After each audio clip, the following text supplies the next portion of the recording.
तिहत्तरवा अध्याय जरासंध के जेल से छूटे हुए राजाओं की विदाई और भगवान का इंद्रप्रस्थ लौट आना। श्री सुखदेव जी कहते हैं, परीक्षित, जरासंध ने अनायास ही 20,800 राजाओं को जीतकर पहाड़ों की घाटी में एक किले के भीतर कैद कर रखा था। भगवान श्री कृष्ण ने दौड़ छोड़ देने पर जब वे वहां से निकले तब उसके शरीर और वस्त्र मैले हो रहे थे। वे भूख से दुर्बल हो रहे थे और उनके मुख सूख गए थे। जेल में बंद रहने के कारण उनके शरीर का एक एक अंग ढीला पड़ गया था। वहां से निकले हुए उन नरपतियों ने देखा कि सामने भगवान श्री कृष्ण खड़े हैं। वर्षाकालीन मेघ के समान उनका सांवला सलोना शरीर है और उन पर पीले रंग का रेशमी वस्त्र फरका रहा है। 4 भुजाएं हैं, उनमें गदा जिनमें गदा, शंख, चक्र और कमल सुशोभित है। वृक्षस्थल पर सुनहरी रेखा श्रीवत्स का चिन्ह है और कमल के भीतरी भाग के समान कोमल रत्नारे नेत्र है। सुंदर वदन और प्रसन्नता का सदन है। कानों में मकराकृत कुंडल झिलमिला रहे हैं। सुंदर मुकुट, मोतियों का हार, कड़े, करधनी और बाजूबंद अपने अपने स्थान पर शोभा पा रहे हैं। गले में कौस्तुभ मणि जगमगा रहे हैं और वनमाला लटक रही है। भगवान श्री कृष्ण को देखकर वह राजाओं की ऐसी स्थिति हो गई मानो वे नेत्रों से उन्हें पी रहे हो, जीभ से चाट रहे हैं, नासिका से सूंघ रहे हैं और बाजुओं से आलिंगन कर रहे हैं। उसके सारे पाप तो भगवान के दर्शन से ही धुल चुके थे। जिन्होंने भगवान श्री कृष्ण के चरणों पर अपना सिर रखकर प्रणाम किया, उन्होंने भगवान श्री कृष्ण के चरणों पर अपना सिर रखकर प्रणाम किया। भगवान श्री कृष्ण के दर्शन से उन राजाओं का इतना अधिक आनंद हुआ कि कैद में रहने का क्लेश बिल्कुल जाता रहा। वे हाथ जोड़कर विनम्र वाणी से भगवान श्री कृष्ण की स्तुति करने लगे। राजाओं ने कहा, शरणागतों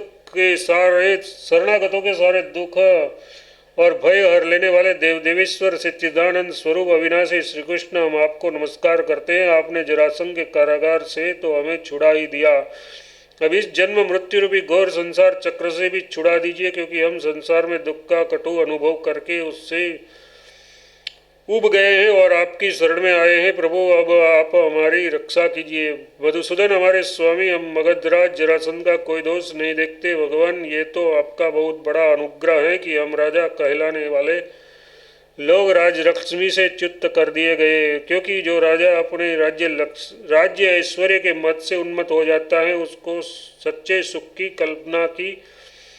कल्याण की प्राप्ति कभी नहीं हो सकती। वह आपकी माया से मोहित होकर अनित्य संपत्तियों को ही अचल मान बैठता है। जैसे मूर्ख लोग मृग तृष्णा के जल को ही जलाशय मान लेते हैं, वैसे ही इंद्रिय लोलुप और अज्ञानी पुरुष भी इस परिवर्तनशील माया को सत्य वस्तु मान लेते हैं। भगवान, पहले हम लोग धन संपत्ति के नशे में चूर होकर अंधे हो रहे थे। इस पृथ्वी को जीत लेने के लिए एक दूसरे की ओर करते थे और अपनी ही प्रजा का नाश करते रहते थे।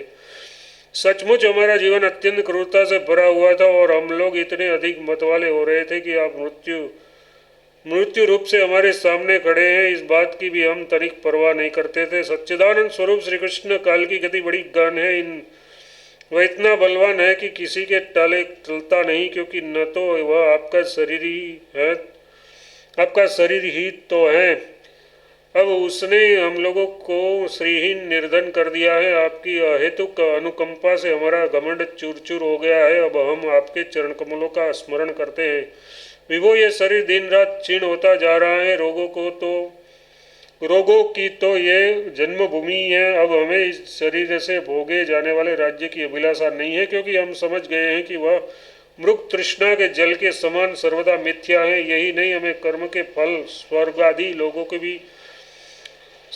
लोकों की भी जो मरने के बाद मिलते हैं इच्छा नहीं है, क्योंकि हम जानते हैं कि वे निस्सार है, केवल सुनने में ही आकर्षक जान पड़ते हैं। अब हमें कृपा करके आप वह उपाय बताइए जिससे आपके चरण कमलों की विस्मृति कभी ना हो, सर्वदा स्मृति बनी रहे, चाहे हमें संसार की किसी भी योनि में जन्म क्यों ना लेना पड़े। प्रणाम करने वालों के क्लेश का नाश करने वाले श्री कृष्ण वासुदेव हरि परमात्मा एवं गोविंद के प्रति हमारा बार बार नमस्कार है।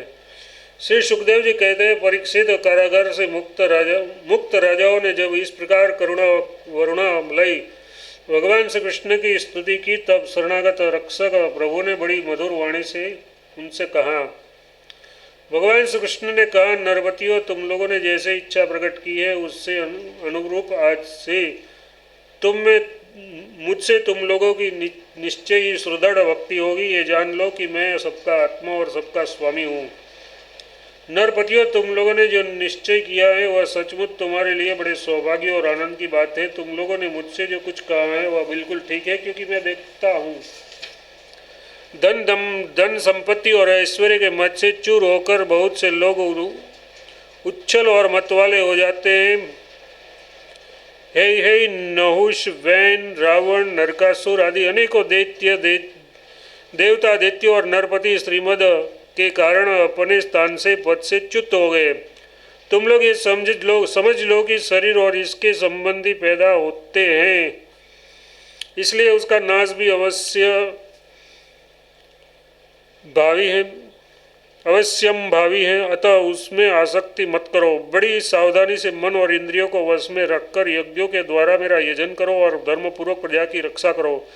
तुम लोग अपनी वंश परंपरा की रक्षा के लिए, भोग के लिए नहीं, संतान उत्पत्ति करो और प्रारब्ध के अनुसार जन्म, मृत्यु, सुख दुख, लाभ, हानि और जो कुछ भी प्राप्त हो उन्हें संभाव से मेरा प्रसाद समझकर सेवन करो और अपना चित्त मुझ में लगाकर जीवन बिताओ। देह और देह के संबंधियों से किसी प्रकार की आसक्ति न रखकर उदासीन रहो। अपने आप में, आत्मा में ही रमण करो और भजन तथा आश्रम के योग्य व्रतों का पालन करते रहो। आपका अपना मन भली भांति मुझ में लगाकर अंत में तुम लोग मुझ ब्रह्म स्वरूप को ही प्राप्त हो जाओगे।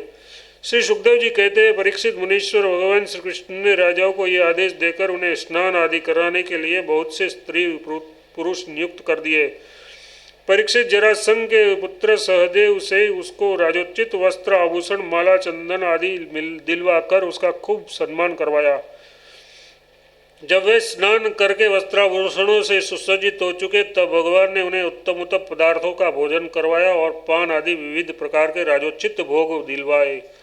भगवान श्री कृष्ण ने इस प्रकार उन बंदी राजाओं को सम्मानित किया। अब वे समस्त कलेशों से छुटकारा पाकर तथा कानों में झिलमिलाते हुए सुंदर सुंदर कुंडल पहनकर ऐसे शोभायमान हुए जैसे वर्षा ऋतु का अंत हो जाने पर तारे। फिर भगवान श्री कृष्ण ने उन्हें स्वर्ण और मणियों से भूषित एवं श्रेष्ठ घोड़ों से युक्त रथों पर चढ़ाया, मधुर वाणी से तृप्त किया और फिर उन्हें अनेकों उनके देशों को भेज दिया। इस प्रकार उदार शिरोमणि भगवान श्री कृष्ण ने उन राजाओं को महान कष्ट से मुक्त किया। अब वे जगतपति भगवान श्री कृष्ण के रूप, गुण और लीलाओं का चिंतन करते हुए अपनी अपनी राजधानी को चले गए। वहां जाकर उन लोगों ने अपनी अपनी प्रजा से परम पुरुष भगवान श्री कृष्ण की अद्भुत कृपा और लीला कह सुनाई और फिर बड़ी सावधानी से भगवान के आज्ञानुसार वे अपना जीवन व्यतीत करने लगे। परीक्षित, इस प्रकार भगवान श्री कृष्ण भीमसेन के द्वारा जरासंध का वध करवाकर भीमसेन और अर्जुन के साथ जरासंध नंदन सहदेव से सम्मानित होकर इंद्रप्रस्थ के लिए चले। उन विजयी वीरों ने इंद्रप्रस्थ के पास पहुंचकर अपने अपने शंख बजाए, जिससे उनके इष्ट मित्रों को सुख और शत्रुओं को बड़ा दुख हुआ। इंद्रप्रस्थ निवासियों का मन उस शंख ध्वनि को सुनकर खिल उठा। उन्होंने समझ लिया कि जरासंध मर गया और अब राजा युधिष्ठिर का राजस्व यज्ञ करने का संकल्प एक प्रकार से पूरा हो गया। भीमसेन, अर्जुन और भगवान श्री कृष्ण ने राजा युधिष्ठिर की वंदना की और वह सब कृत्य कह सुनाया जो उन्हें जरासंध के वध के लिए करना पड़ा था। धर्मराज युधिष्ठिर भगवान श्री कृष्ण के इस परम अनुग्रह की बात सुनकर प्रेम से भर गए। उनके नेत्रों से आनंद के आंसुओं की बूंदें टपकने लगी और वे उनसे कुछ भी कह न सके।